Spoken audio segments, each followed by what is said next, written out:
Nick Bannister, a private investigator of the mind, navigates the alluring world of the past when his life is changed by new client May. Hello, everyone. I'm Steve from Valhartv, and today I'll be reviewing Reminiscence. This is currently on HBO Max, and this is a brand new movie. It stars Hugh Jackman, Rebecca Ferguson, and Tandy Newton. This movie is a post-apocalyptic world where the coastal cities are pretty much underwater, except for like maybe the tops of them. So we get to see a nice shot of that as we're coming in, which I thought was actually pretty cool looking. And then we get the line, "The past can haunt a man." Now, this is the first line of the entire movie.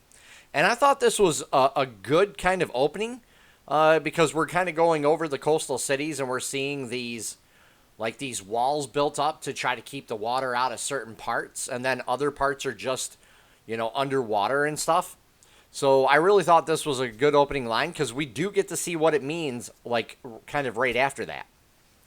And to touch in a little bit more, some of the, because the days are so hot, everybody's kind of become nocturnal. So the city kind of sleeps during the day to escape the heat. And then once nighttime falls, you see all the lights come on in the city all over because this takes place in Miami. And we end up meeting Nick Bannister. So Nick is a private investigator who investigates like memories for clients and stuff. So like if they come in with, something lost or they're just trying to remember something, he can go in and kind of look at that. But he also works for the DA as well on cases. So that way they can, so he can help them out and make a little extra cash. And we end up finding out, when Nick meets May, I should say, things really change for him. We see him go from kind of like a sour kind of demeanor because we do get more of his past as the story goes on. But he kind of changes, and he even talks about, moments and things like that as the movie goes on, like how people want to relive like a particular moment or go on and live several moments over again from their past because nobody wants to look forward, because of everything that's happened, the wars, the water's rising, so everybody's going to look at the past and they're using this technology. Now, the technology in this movie is one of the best parts, to be honest with you. They have the ability to look in people's memories, like I was talking about, and even let someone relive these memories again. So there's even like a 3D hologram machine that Nick uses to watch people's memories so he can help them find something. And that comes into when May comes in. She's looking for a set of keys, that she lost. So she insists on getting into the machine so that way they can help her find them. And, it's kind of an odd request. And even I kind of thought it stretched the realistic boundaries a little bit because you'd just be like, you lost your keys? What kind of keys? Your house keys? Be like, did you retrace your steps, where you were, like where you work, things like that. You don't really need a machine for that, but you find out why, she's there later on in the movie and stuff. And I thought that was really good. Like the hologram, the 3D hologram, I thought was really good as well. And this movie, has like a lot of different stuff in it. It's a little messy at times. I will say that right now. But this has like happiness, sadness, anger, regret, loss, and even revenge in it. This is basically like a neo-noir type setting. And a lot of the dialogue is too, which I thought was kind of cool, especially a cool concept. And I did like that part about it. There's a lot of emotional scenes in this too that we get. And we see Hugh Jackman plays Nick, and his Tandy is his partner called Watts, and Rebecca Ferguson plays May. So we really get like all these different characters, and there's a whole bunch of other characters in this too that they kind of throw at you like real fast. But like this whole thing was really cool because we do get to learn about each of the people's pasts a little bit. This movie is 2 hours.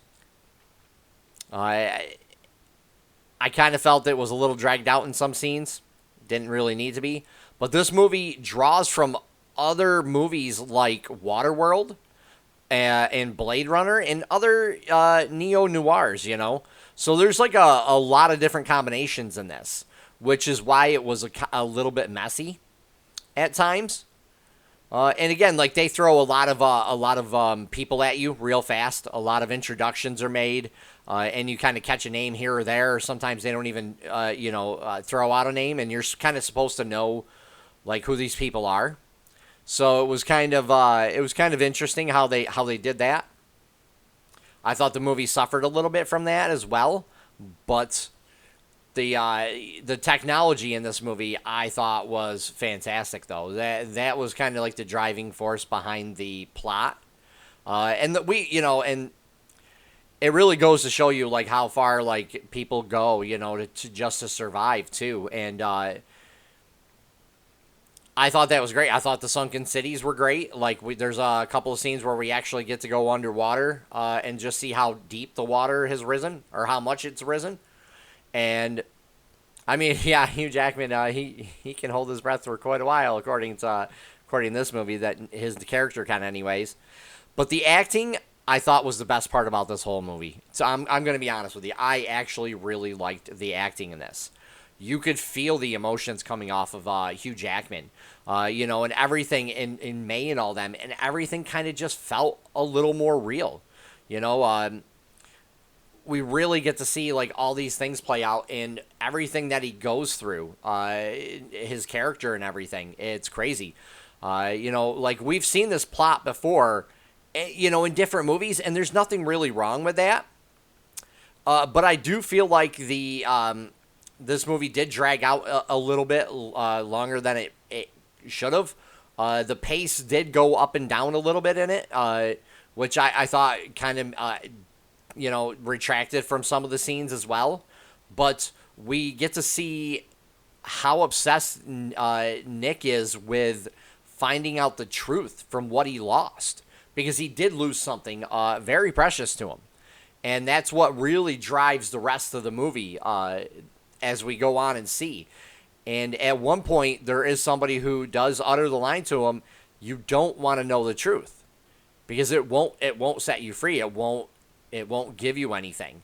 And I thought that was very, very good. And I do think the ending, too, was a little weird on what happened. But it still was good. I still liked it. I just was like, that's not realistic. But again, this is a movie. So it doesn't really need to be like super realistic. And I honestly enjoyed this movie a lot more than I thought I was going to. The trailer, I only seen one of them. I believe it was the first one that came out. So it really didn't make like this movie look super appealing. But it didn't make it look bad either. So I was very surprised and happy that when I finished watching it, it was really good. I'm gonna say it was good to great, especially in some scenes for this. I could see myself watching this with my friends easily again. So this I would give this an 8 out of 10 easily. This was probably one of the better movies, probably one of the best movies of this year so far. And there's still some more coming out. Like, I can't wait for Dune to come out at all. I mean, that movie hopefully is going to be awesome. And leave a comment down below. Let me know what you thought about this movie as well. And if you guys like what I do, please hit the like button and subscribe. Take care for now, everyone.